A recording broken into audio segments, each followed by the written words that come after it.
Hai, aku Nafira Salwa Ramadhani dengan NIM 11076250037.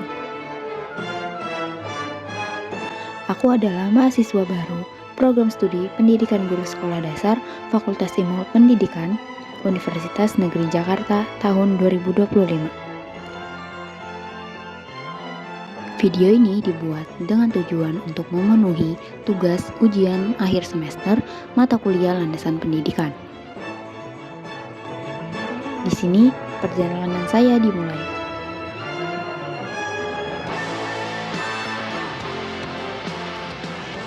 Assalamualaikum warahmatullahi wabarakatuh. Perkenalkan, nama saya Nafira Salwa Ramadhani. Seperti yang dikatakan sebelumnya, saya adalah mahasiswa baru program studi PGSD UNJ 2025. Video ini dibuat dengan tujuan refleksi mengenai pengalaman saya selama mengikuti kelas mata kuliah landasan pendidikan oleh dosen pengampu Ibu Hikmah, MPD. Selama mengikuti kelas mata kuliah landasan pendidikan, saya merasa ada banyak pemahaman baru yang saya dapatkan yang sebelumnya saya tidak pernah pikirkan secara mendalam. Mata kuliah landasan pendidikan bukan hanya membahas tentang landasan pendidikan secara umum, melainkan memberi pemahaman tentang landasan pendidikan sekolah dasar dengan berbagai sudut pandang. Landasan filosofis, landasan pendidikan kultural, landasan sosiologis, landasan psikologis, landasan yuridis, landasan ilmiah dan teknologi pendidikan, landasan religius, landasan ekonomi, kurikulum dan pembelajaran, pendidikan inklusi, inovasi pendidikan abad 21, bimbingan dan konseling,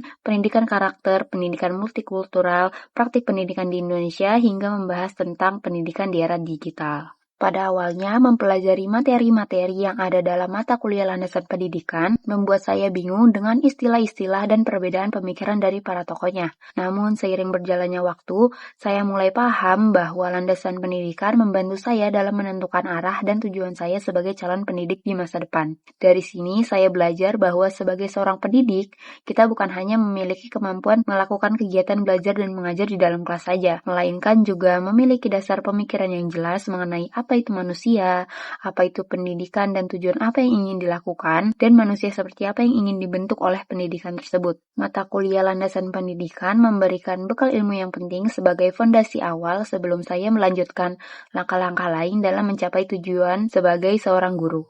Saat saya terjun ke dunia pendidikan nanti, saya berharap saya dapat menerapkan ilmu-ilmu yang diperoleh dari mata kuliah landasan pendidikan hingga saya dapat menjadi guru yang berintegritas, berwawasan luas, berpendidikan tinggi, dan menjadi guru yang memiliki tingkat kepedulian yang tinggi terhadap pendidikan di Indonesia. Selama menjalani perkuliahan, konsep atau teori yang paling berkesan menurut saya adalah saat mempelajari teori hakikat manusia. Saat itu pada Kamis 11 September 2025, pertama kalinya saya mengikuti kelas offline landasan pendidikan. Pada awal materi, Bu Hikmah bertanya kepada mahasiswa, siapakah kita? Maksudnya adalah siapakah diri kita ini? Selanjutnya pertanyaannya itu adalah dari manakah kita berasal? Dan selanjutnya mau kemanakah kita? Kemudian Bu Hikmah menjelaskan tentang siapakah manusia dengan 3 teori. Yang pertama itu teori psikoanalisis yang menyatakan bahwa manusia sebagai homo valen, yaitu makhluk yang berkeinginan atau memiliki tujuan hidup, memiliki perilaku interaksi antara komponen biologis, psikologis, dan sosial. Kedua, teori kognitif yang menyatakan bahwa manusia sebagai homo sapiens, yaitu makhluk yang berpikir dan yang selalu berusaha memahami lingkungannya. Dan yang ketiga, yang terakhir, yaitu teori humanisme yang menyatakan bahwa manusia sebagai homo ludens, yaitu makhluk yang bermain, berperilaku untuk mempertahankan, meningkatkan, dan bersifat selalu aktif. Pada materi ini saya menyadari bahwa ternyata mempelajari landasan pendidikan benar-benar harus dari memahami hakikat manusia dahulu. Karena materi pada hari ini saya jadi tahu manusia itu seperti apa dari teori-teori dan pandangan-pandangan dari para tokoh yang dijelaskan. Saya juga jadi tahu apa tujuan dari mempelajari esensi manusia itu sendiri, yaitu untuk mengerti hikmah atau manfaat di balik eksistensi manusia, mewujudkan tujuan institusional seperti mencerdaskan kehidupan bangsa, dan memahami bagaimana memperlakukan manusia terhadap manusia yang lain. Kegiatan pembelajaran yang menarik adalah saat kelas mengadakan kegiatan berdiskusi bersama seperti tanya jawab, terutama tanya jawab dengan Bu Hikmah. Teman-teman dan saya mendapat kesempatan bertanya kepada Bu Hikmah mengenai permasalahan yang biasanya terjadi di sekolah dasar. Salah satunya yaitu masalah tentang kesenjangan infrastruktur infrastruktur, dan fasilitas sekolah atau pendidikan yang disediakan oleh pemerintah. Menurut saya, diskusi ini sangat seru dan mind-blowing. Terlebih, kelas matkul ini digabung oleh kelas MAPI yang berasal dari Papua.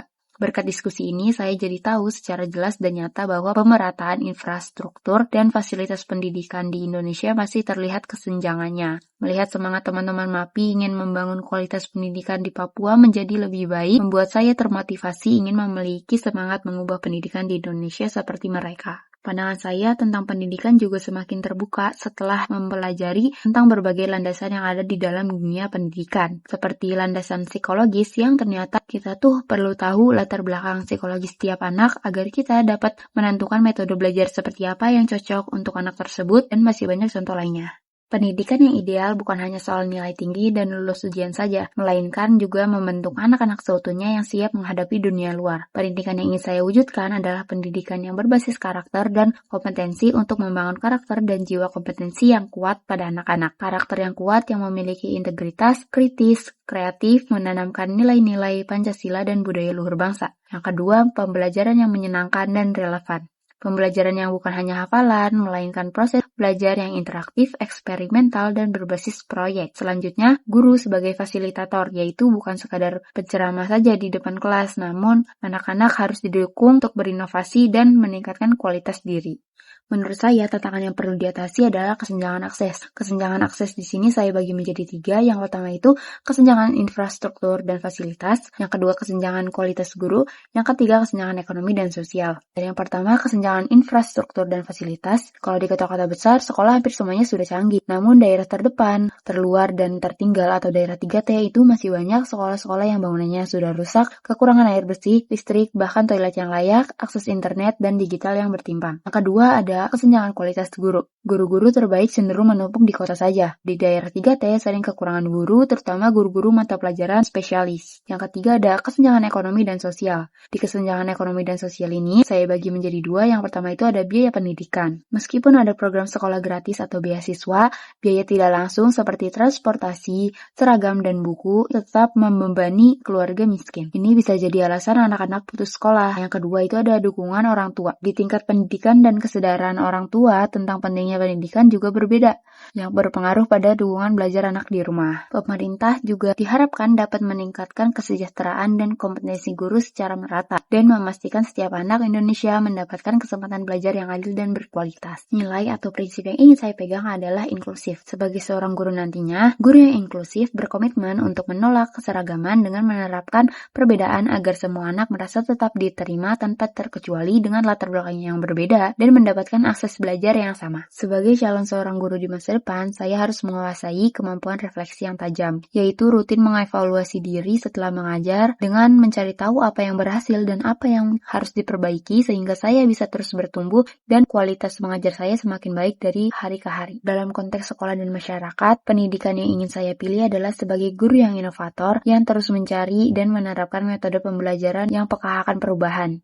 Sebagai guru yang fasilitator yang memandu siswa menemukan pengetahuannya sendiri, bukan sekadar menyuapinya. Sebagai guru yang motivator, yang memberikan semangat dan keyakinan pada potensi setiap siswa. Rencana nyata saya untuk menjadi guru yang baik di masa depan adalah dengan aktif mengikuti pelatihan guru profesional agar saya dapat meningkatkan kompetensi sebagai seorang guru. Rajin dalam membaca dan mengulas literatur pendidikan agar saya dapat mengevaluasi apa saja yang sudah berhasil dan yang perlu ditingkatkan. Bersungguh-sungguh saat mempraktikkan ilmu-ilmu yang sudah saya dapat ke lapangan agar praktik yang saya lakukan lebih terstruktur. Secara keseluruhan, mata kuliah landasan pendidikan telah memberikan fondasi pemikiran yang terarah. Bagi calon pendidik, mata kuliah landasan pendidikan mengajarkan bahwa kegiatan belajar mengajar harus didasari pemahaman mendalam tentang hakikat manusia, berbagai landasan pendidikan seperti filosofi, sosiologi, psikologis, dan lain sebagainya, dan kondisi nyata pendidikan di Indonesia, terutama mengenai isu kesenjangan akses yang memprihatinkan. Bekal ini memantapkan tekad saya untuk menjadi guru masa depan yang terbuka akan perubahan. Guru inovator mampu mewujudkan pendidikan berbasis karakter, kompetensi yang inklusif dan menyenangkan. berkomitmen pada etika profesional, menguasai refleksi diri, dan secara aktif berperan sebagai perubahan demi tercapainya pemerataan kualitas pendidikan yang adil bagi seluruh anak bangsa. Demikian yang dapat saya sampaikan. Mohon maaf apabila ada kesalahan kata. Terima kasih kepada Bu Hikmah dan teman-teman yang telah mendengarkan. Wassalamualaikum warahmatullahi wabarakatuh.